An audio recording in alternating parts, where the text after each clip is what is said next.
আসন্ন ত্রয়োদশ জাতীয় সংসদ নির্বাচনে কুমিল্লা-২ আসনে প্রতিদ্বন্দ্বিতা করছেন ৫ জন প্রার্থী। পাল্টাপাল্টি অভিযোগ থাকলেও দিনরাত প্রচারণা চালিয়ে যাচ্ছেন সব প্রার্থীরা।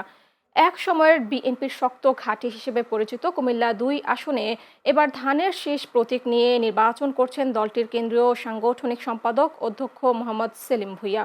নির্বাচিত হলে সড়কের উন্নয়ন, নদী ভাঙন প্রতিরোধ, শিক্ষার জোন ও কৃষক বান্ধব এলাকা হিসেবে গড়ে তুলতে চান তিনি। স্বতন্ত্র প্রার্থী হিসেবে নির্বাচন করছেন বিএনপির চেয়ারপারসন বেগম খালেদা জিয়ার সাবেক এপিএস ইঞ্জিনিয়ার আব্দুল মতিন খান।